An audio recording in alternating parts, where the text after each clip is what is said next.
कौन थी वो? मैं 8 महीने की प्रेग्नेंट थी और अपनी डिलीवरी के लिए अपने मायके गई थी। माँ ने मुझे फोन पर बताया, घर के पीछे की तरफ जो खाली जमीन थी ना, वहां पर एक नया कमरा बनवा लिया है। इतने सालों के बाद जैसे ही अपने घर में कदम रखा, कुछ अलग सा लगा। माँ, ये घर के पीछे की तरफ नया कमरा बनवाने की क्या जरूरत थी? अरे बेटा, घर के पीछे दूर दूर तक खाली जमीन है। तेरे पापा को कई दिनों से लग रहा था कि यहाँ पर एक कमरा बनवा लेंगे तो ताजा हवा मिल जाया करेगी। अब तो ये सब छोड़ और चल जल्दी से दूध पी ले। माँ, मैं थोड़ी देर में पी लूंगी, आप सो जाओ। मैंने दूध का गिलास उठाकर उस खिड़की में रख दिया। पता नहीं कब आंख लगी, अचानक से खिड़की के पल्लों के खड़कने की तेज आवाज आई। दूध का गिलास धड़ाम से जमीन पर आ गिरा। जमीन पर गिरते ही दूध का रंग लाल हो चुका था। मैंने खिड़की से झांक कर बाहर देखा। चारों तरफ धूप अंधेरा था। उस अंधेरे की तरफ से कुछ आवाजें आ रही थी, जैसे छोटे बच्चे आपस में खिलखिलाकर मस्ती कर रहे हो।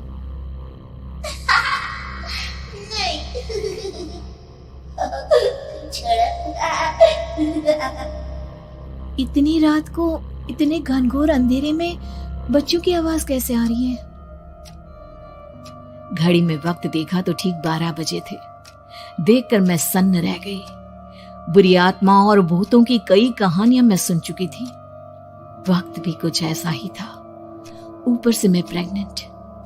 सुना था कि ऐसे वक्त में अक्सर बुरी आत्माएं औरतों का पीछा करती है, तो क्या मेरे पीछे भी?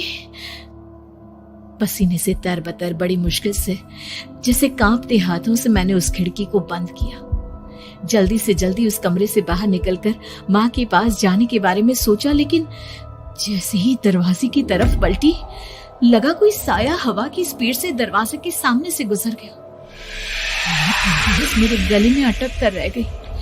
मैं जोर से चीख कर माँ को बुलाना चाहती थी, लेकिन वो आवाज खुद मेरे कानों तक नहीं पहुंच पा रही थी। तो माँ तक कैसे पहुंचती? खिड़की के पल्ले एक बार फिर तेज हवा के झोंके से धड़ाम करके खुल गया और पूरी ताकत से मैं चीख पड़ी। जानती थी मेरी चीख की आवाज सुनकर कुछ ही सेकंड में माँ वहां पहुंच जाएगी, लेकिन ऐसा कुछ हुआ ही नहीं। मेरा कलेजा डर के मारे फटा जा रहा था।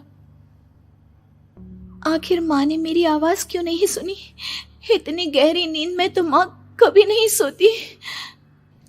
ठीक पीछे खुली हुई वो खिड़की। मुझ में इतनी ताकत नहीं बची थी कि मैं पलटकर उस तरफ देख भी सकूं। हवा का एक सनसनाता हुआ झोंका उसी वक्त मेरे कानों से आकर टकराया। लगा जैसे किसी ने दबी हुई आवाज में धीरे से मुझसे कहा, चली जाओ यहां से। मैंने दोनों हाथ अपने कानों पर रख लिए और एक बार फिर ताकत लगाकर जोर से चीखने की कोशिश की। माँ! पापा! मेरी आवाज उस कमरे की दीवारों से टकराकर वापस मुझे ही सुनाई दे रही थी। जितनी ताकत के साथ मैंने चीखने की कोशिश की थी, कुछ ही देर बाद उससे कहीं ज्यादा तेज और दर्दनाक चीख मुझे सुनाई देने लगी। ये आवाज ठीक मेरे पीछे खिड़की से आ रही थी। वो आवाज मेरे कानों में पिघलते हुए लोहे की तरह गिर रही थी। उन आवाजों में हैवानियत थी। वो आवाजें किसी इंसान की नहीं है, इतना मैं समझ चुकी थी।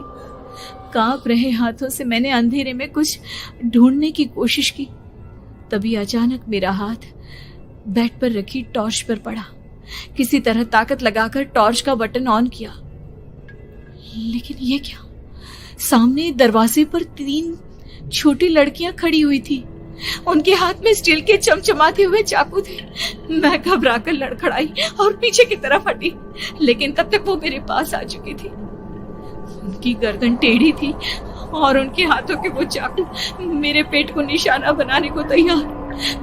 मैं जोर से चीखी, नहीं, छोड़ दो मेरे बच्चे को, मत मारो, मत मारो, छोड़ दो मेरे बच्चे को। सोनाली, क्या हुआ बेटा? तू इतनी डरी हुई क्यों है? उठ बेटा, क्या हुआ? हड़बड़ाकर मैंने अपनी आंखें खोली। देखा तो दिन निकल आया था। माँ मुझे जगा रही थी। मेरा चेहरा पूरा पसीने से लथपथ था। क्या हुआ बेटा, तुमने कोई बुरा सपना देखा क्या? मैं अभी तक अपने पूरे होश में नहीं थी। वो मेरे बच्चे को मार देगी माँ। वो लड़की मेरे बच्चे को। मैंने घबराकर अपने पेट को छुआ। सब कुछ ठीक था। और वो दूध जो रात को यहाँ पर गिर गया था, उसका रंग लाल हो गया था। माँ ने हंसते हुए दूध का गिलास मुझे दिखाया। तुमने दूध पिया ही नहीं, पूरा का पूरा ऐसे ही रखा हुआ है। तुमसे कहा था ना सोनाली, सेहत के लिए लापरवाही ठीक नहीं बेटा। लेकिन मैंने तो सब कुछ अपनी खुली आंखों से देखा था।